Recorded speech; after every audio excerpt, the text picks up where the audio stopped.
नमस्कार, मैं श्रीधर। आइए आज की टॉप 10 खबरों पर एक नजर डालते हैं। ईरान ने अमेरिका पर सीज फायर की 3 अहम शर्तें तोड़ने का आरोप लगाया है। ईरानी संसद के स्पीकर मोहम्मद बाकेर गालिबाफ ने कहा कि अमेरिका ने 10 पॉइंट प्रस्ताव की बुनियादी शर्तों का उल्लंघन किया है।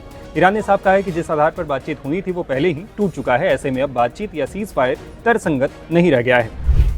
अमेरिकी राष्ट्रपति डोनाल्ड ट्रंप ने कहा है कि जब तक ईरान के साथ हुआ समझौता पूरी तरह लागू नहीं होता तब तक अमेरिकी सैनिक ईरान के आसपास तैनात रहेगी। ट्रंप ने ट्रूथ सोशल पर एक पोस्ट में चेतावनी दी कि अगर समझौता का पालन नहीं हुआ तो फिर से गोलीबारी शुरू होगी, जो पहले से ज्यादा बड़ी और ताकतवर और विनाशकारी होगी।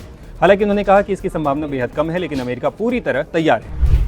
इजरायली सेना ने बुधवार को लेबनान में सैकड़ों मिसाइलों से हमला किया, जिसमें 254 लोगों की मौत हो गई। लेबनान की सिविल डिफेंस एजेंसी के मुताबिक इस एयर स्ट्राइक में कम से कम 1165 लोग घायल हुए। इसके बाद देश में राष्ट्रीय शोक घोषित किया गया। ईरान ने स्ट्रेट ऑफ होर्मुज से गुजरने वाले जहाजों के लिए नए नेविगेशन एडवाइजरी जारी किए हैं ताकि वे समुद्र में बिछे बारूदी सुरंगों के खतरे से बच सकें। एडवाइजरी में जहाजों को नए मैप पर निर्धारित मार्गों से गुजरने का निर्देश दिया गया है। होर्मुज एक बेहद अहम समुद्री मार्ग है जहां से दुनिया का करीब 20% तेल और गैस सप्लाई होता है। पश्चिम एशिया में जारी संघर्ष के बीच भारतीय ध्वज वाला एक पोत स्ट्रेट ऑफ होर्मुज को सुरक्षित रूप से पार कर 15,400 टन एलपीजी के साथ नवी मुंबई स्थित जवाहरलाल नेहरू पतन प्राधिकरण पहुंच गया है। जेएनपीए ने बृहस्पतिवार को ये जानकारी दी।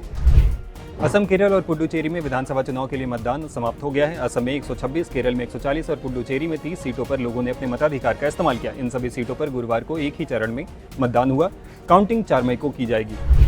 भारतीय जनता पार्टी के राष्ट्रीय अध्यक्ष नितिन नवीन ने बताया कि नीतीश कुमार कल यानी 10 अप्रैल को राज्यसभा के सांसद के तौर पर शपथ लेंगे। बता दें कि सीएम नीतीश कुमार 16 मार्च 2026 को राज्यसभा सदस्य निर्वाचित हुए थे। फिलहाल नीतीश कुमार के मुख्यमंत्री पद से इस्तीफा देने के बाद सबकी नजर इस बात पर टिकी है कि बिहार की कमान किसके हाथों में जाएगी।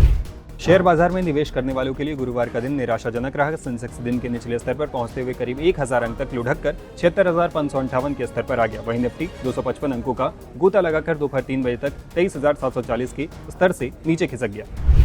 सोने चांदी की कीमतों में 9 अप्रैल को गिरावट दर्ज की गई। Indian Boolean and jewellers association के मुताबिक 10 ग्राम 24 कैरेट सोना 1,000 रुपये घटकर 1.5 लाख रुपये पर आ गया है। वहीं 1 किलो चांदी की कीमत 9,000 रुपये घटकर 2,35,000 रुपये पर रह गई है।